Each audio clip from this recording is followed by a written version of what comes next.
2020 saya tidak sengaja bahwa saya dapat piagam penghargaan dari kementerian. Ternyata kementerian pun juga memantau dan memang hak dan kewajiban mereka ya. Jadi mungkin desa seluruh Indonesia, desa mana ini mungkin anggapan dia yang layak, cara membagikannya.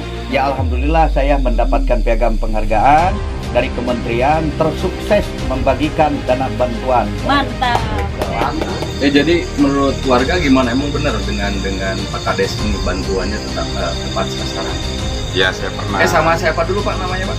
Pak Dedi. Pak Dedi.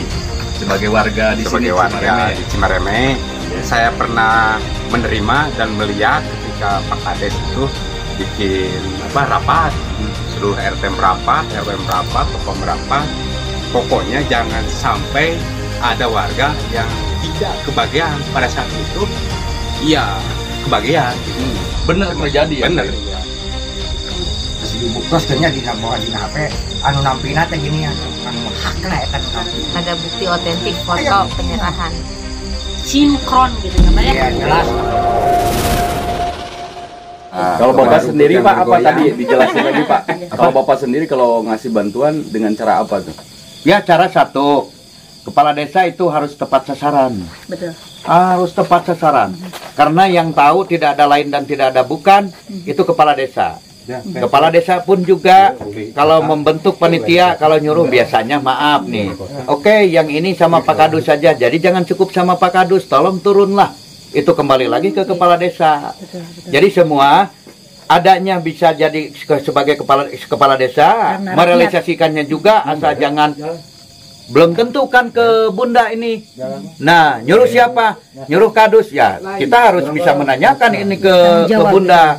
Ya kembali lagi ke kepala desa. Ya turunlah. Kalau memang contoh kecil aja, gaji RT sudah diberikan. Oh sudah katanya.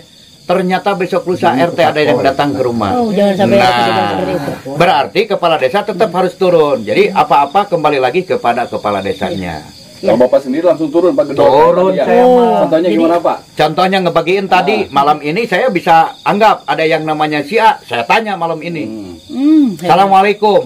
Ibu nerima? Tidak, sudah. Catatannya sudah ada di saya kan. Baru besok rapat kembali. Nah, tetapi kalau memang itu sudah habis, lurah bertanggung jawab.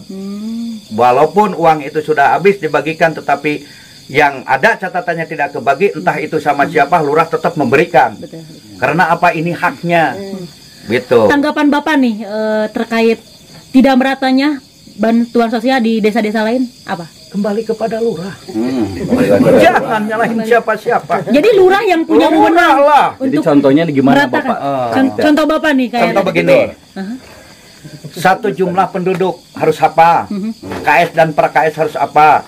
Mana lansia ada berapa? Anggap ketambah lagi ada yatim. Itu tuh. Yatim kenapa di BLT ini bantuan langsung? Kan sudah tidak ada orang tuanya. Anggap itu tidak mampu juga. Nah, nanti yatim itu bisa tergolong. Kalau yatim sudah dewasa itu tidak termasuk yatim, tapi ada berapa orang kasih itu BLT. Bantuan langsung. Karena mereka sudah termasuk layak menerima dana bantuan BLT. Nah, kalau merealisasikannya, tahu jumlah penduduk dan tahu situasi penduduk satu desa oleh kepala desanya, insya Allah itu. Desanya sejahtera. Iya, karena kembali lagi kepala desanya aja. Terus Bapak pernah dengar nggak sinu menang teh eta wae, contoh yang dapat PKH itu, yang dapat BLT itu, begini, yang dapat BBM juga yang barusan itu. PKH ditentukan oleh pemerintah pusat tapi tetap atas dasar pengajuan dari tingkat desa. RT RW dulu. Nah, punya otoritas, punya kekuatan nanti. Dana desa ini bisa disalurkan sekarang, bisa disalurkan melalui bantuan BLT. Yang mereka sudah mempunyai PKH, kalau kita lihat situasi penduduk, oh ini sangat membutuhkan tetapi tidak ada catatannya, berikan BLT yang dari dana desa itu, berikan ke hak yang penerima yang tidak menerima ini. Jadi jangan semua ini dapat, ini dapat. Nah, tapi kebanyakan seperti itu loh, Pak. Nah, boleh bikin kebijakan, tapi kebijakannya tentu baik untuk negara, untuk pemerintah, dan untuk masyarakat. Itu yang mantap. Jangan bikin kebijakan yang kiranya bisa masyarakat rame, bisa menimbulkan maaflah kegaduhan. Tapi bikin kebijakan yang kiranya, kan kita punya perdes. Maaf, kembali lagi ke kepala desa. Betul. Nggak ada. Jadi ini inspirasi kepala desa yang harus Iya. kuat. Ya, kenapa ini kan yang salah, Kepala desanya. yang salah ya, yang nggak boleh dimakan kepala desa. Udah, titik. Kalau masalah potongan nih, Eh. masalah potong Nah. dipotong, kayak ada bansos dipotong 50.000. Kalau ada potongan tidak ada potongan ya, kembali lagi kepada kepala desa. Ada ngeken kepala desa. Saya menerangkan kepada staf nih, karena kita kecil-kecil juga digaji. Iya. Ini sudah tugas. Jadi kantor pos juga tidak memotong. Pak Camat juga tidak memotong. Kepala desa juga tidak boleh memotong. Kenapa ini? Kan ini tugas. Dan tidak berat kok, hanya membagikan, hanya memberikan. Gitu, apalagi membagikan uang. Kita tidak butuh tenaga besar, dipanggil juga datang. Karena apa? Mau memberikan uang. Kalau gotong royong itu susah. Kalau memberikan uang, saya sudah terangkan kepada staf, tolong kita pelayan masyarakat. Tolong yang terbaik. Ada nenek-nenek anterin jemput bola. Kembali lagi, kalau nenek-nenek kan boro-boro. Kalau boro-boro, maaf, saya Terbatas lah gitu ya. maaf. Tapi bagi saya, jangankan ke kantor pos naik jalan kaki atau naik ojek, naik odong-odong. Saya bilang ke kantor pos, Pak, dimohon untuk desa saya dibagikan di tempat saya saja. Itu. Luar biasa. Itu persyaratan dari kantor pos, harus ada KTP-nya, harus ada kakaknya. Kadang-kadang kan nenek-nenek ada KTP, tidak ada kakak. Saya bikin berita acara bahwa saya bertanggung jawab, asal uang ini intinya jangan dipakai oleh kepala desa, berikan kepada si nenek tersebut. Begitu. Jadi semua sebetulnya kembali lagi kepada saya sebagai kepala desa. Saya bangga sama ini. Beliau adalah salah satu kepala desa yang sangat bertanggung jawab, sangat amanah dalam menjalankan wewenang dan tugasnya. Saya memohon kepada seluruh kepala desa seluruh Indonesia supaya menginspirasi ke beliau ini. Indonesia akan lebih aman, desa dan warga serta rakyatnya akan tentram dan sejahtera. Hidup Indonesia. Terima kasih Pak, terima kasih dulu. Keren ini mah yang nomor HP nawe. Ini Bapak sampai datang ke rumah nenek-nenek yang udah rentak hanya untuk memberikan bantuan. Karena saya sudah membaca situasinya. Kalau membagikan bantuan yang sifatnya berbentuk uang, sudah pastilah ibu dan bapak-bapak pun juga sudah tahu. Makanya saya berinisiatif untuk datang ke rumah-rumah supaya apa bantuan ini benar-benar keterima. Betul. Sama minimal, sama lansia, sama nenek-nenek yang sudah tidak bisa jalan juga, jangankan berbicara, jangankan protes, jangankan mana emak kebagian atau dan tidaknya. Makanya saya berinisiatif, ini harus disampaikan sama saya langsung sendiri ke rumahnya supaya apa? Ya salah satunya yang tadi bantuan keterima full sebagaimana yang telah diperintahkan oleh pemerintah Republik Indonesia, saya berikan semuanya tanpa potongan. Nah, keren. Mudah-mudahan nih seperti Bapak ini semuanya ya. Terus yang tadi Pak, yang BBM nih, yang hari ini yang dicairkan sama pemerintah sebesar 500.000. Kalau yang BBM diberikan ke siapa aja nih warga di sini? Nah, BBM tentu sasarannya yang tadi, karena kalau kembali lagi kepada lurah, tolong itu memasukkan data yang untuk ke pusat itu data yang otentik, artinya yang otentik tepat sasaran. Yang pihak pusat pun tidak akan tahu ini layak dan tidaknya kecuali kembali lagi kepada kepala desanya. Kalau kepala desa tahu, oh ini yang layak menerima, yaitu ya alhamdulillah. Makanya alhamdulillah di desa kami, maaf tadi juga warga sudah ada yang komentar, ini semua sistemnya kebagian. Kebagian semua? Kebagian. Tadi ada pertanyaan ibu, ini ada yang 5 kebagiannya. Tidak kalau di saya.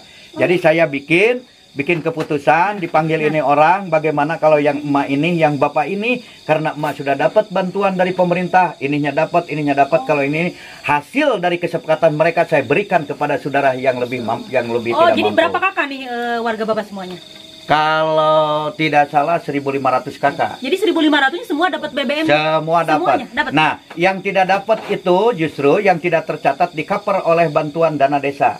Karena dana desa sekarang tidak seluruhnya, tidak 100% dipakai pembangunan, tapi sebagiannya bisa dapat dipergunakan untuk bantuan langsung ya BLT. Jadi yang tadi yang dapat berapa ratus kakak nih? Dari 1.500 kakak yang BBM aja nih? Kalau yang BBM sekitar 300-an. 300-an. Jadi PKH 300, yang ininya BLT.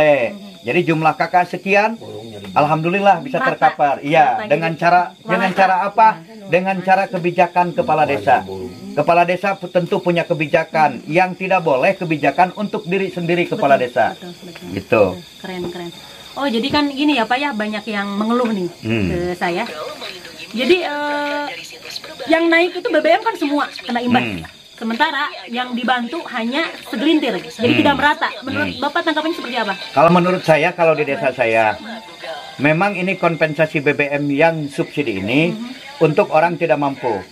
Jadi berdasarkan data KS dan pra-KS, kalau di desa saya ada 1000 KS dan pra-KS-nya 500, ya itu yang menerima. Jadi semua kalau bagi di desa saya tepat. Kalau tentu kalau di desa lain saya kurang tahu ya.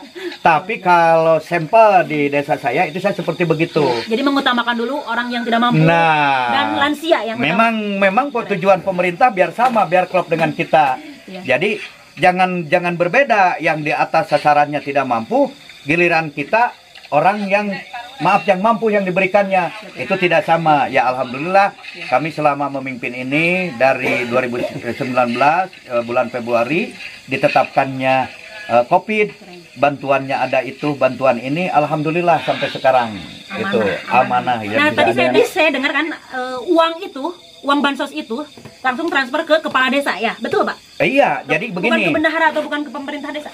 Jadi seluruh uang itu ke rekening desa, seluruh uang ke rekening desa. Kecuali ada yang lewat bank itu untuk UKM. UKM itu lewat bank. Tapi datanya itu SKU-nya, surat keterangan usahanya ditetapkan oleh kepala desa. Jadi jumlah SKU-nya 100 ya 100 yang nerima. Tapi kan kalau tidak dimasukkan sama kepala desa, tidak mungkin mau masukin yang mana, pemerintah pusat atau pemerintah yang di atas. Tadi katanya Bapak uang masuk ke rekening desa lalu Bapak bagikan tanpa. Nah, begini. Ada uang seperti yang kompensasi BBM waktu yang kemarin itu masuk langsung ke rekening desa. Ada.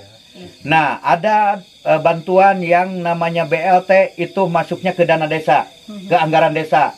Yang tadinya yang Rp1.000, anggap Rp1.000 itu dipakai pembangunan, dipergunakan sekian persennya oleh BLT. Nah, itu semua kan di rekening kepala desa. Jadi tinggal kebijakan kepala desa mana yang layak menerima BLT tersebut. Jadi kalau Bapak kalau ada orang yang neko-neko, saya diperintah oleh presiden. Presiden gitu. Saya mah. Jadi lebih kuat. Iyalah, karena saya diperintah oleh presidennya seperti begitulah. Dan keamanan dari. Iya. Tadi yang lucu Bapak sendiri yang ngebagikan ya kejadiannya tadi. Saya langsung karena apa? Satu, saya minimal buat ke staf saya. Biar memberikan contoh, wajar saya kan kepala desa. Bagus. Ya, yang sekarang juga kamu bisa nggak seperti begini bagi-baginya. Bahkan sekarang minta foto saya kalau dibagikan. Kalau ibu ini yang menerima, mana foto ibu ini yang lagi Jadi nerima? tanggung jawabnya lebih. Wah iyalah, nggak bisa. Jadi mendingan pilih sendiri Bapak ngasihnya. Saya berpikir Bukan nggak percaya ya? Iya, langsung saya sendiri yang ininya. Nah, terus saya yang pengen tanya bansos untuk PKH lansia. Cara mengajukannya seperti apa kalau boleh? Begini, itu kan dipoto tuh. Itu bikin keterangan bahwa orang tersebut betul-betul tidak mampu. Nah, anggap saja sekarang yang di rumah sakit juga kan butuh surat itu. Yang di rumah sakit nih, yang tidak programnya tidak masuk ke kategori yang 5 bantuan ini. Itu bikin surat keterangan tidak mampu hanya kepala desa. Nah, terus pengajuannya ini betul-betul lansia ini ya maaf lah, tidak ada pendapatan yang ini dikasih sama orang, kita ajukan gitu. Jadi kembali lagi semuanya kembali lagi kepada kepala desa. Kepala desa. Saya kan uang prosedur nih, tapi banyak yang menitipkan hal itu Pak. Saya ada mungkin 10 kakak dari lansia dan saya udah punya datanya. Nanti boleh dong saya nitip ke Bapak? Boleh kalau sifatnya yang namanya bagus gitu, yang sifatnya namanya membantu orang yang butuh. Itu kan kita juga butuh ibadah lah. Itu ibadah. Dan memang semua jenis bantuan warga masyarakat banyak yang tidak paham. Betul. Nah, yang tidak paham ini justru tugas kita. Betul. Sebagai kepala desa. Itu tidak bisa menyalahkan ini RW, ini RT, tidak bisa. Ini kepala desa kalau tidak tahu cari tahu. Kalau tidak mampu bagaimana caranya. Gitu. Nah seperti yang barusan, oke kita bikinkan, kita tidak mampu menyuruh orang lah, Iya. atau kita rajin menanyakan lah. Kenapa Jangan hanya menjawab ke pusat gitu. Wow. Orang awam mana tahu Boro-boro pusat. ke pusat. sana mana Nenek-nenek mau ke desa juga susah. Betul. Mau ke pusat bagaimana? Iya, betul.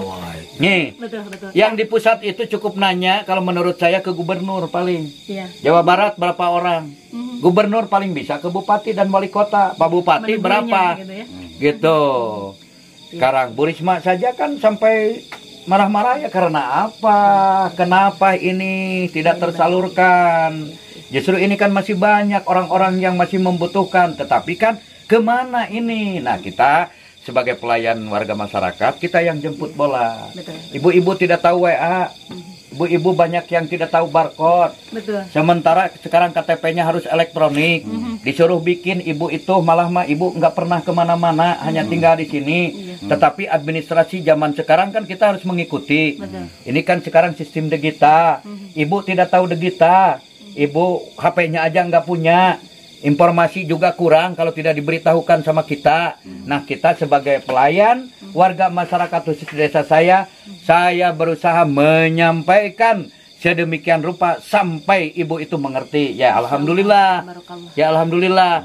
Karena tugas saya selain dari tugas yang lain dari kepala desa, tetap tugas saya melayani warga masyarakat. Tidak bisa disangkut pautkan saya sebagai anu ketika menjadi pemimpin kepala desa berarti saya harus mengayomi gitu. Sekarang kan banyak program yang tidak dikenal oleh warga masyarakat. Betul.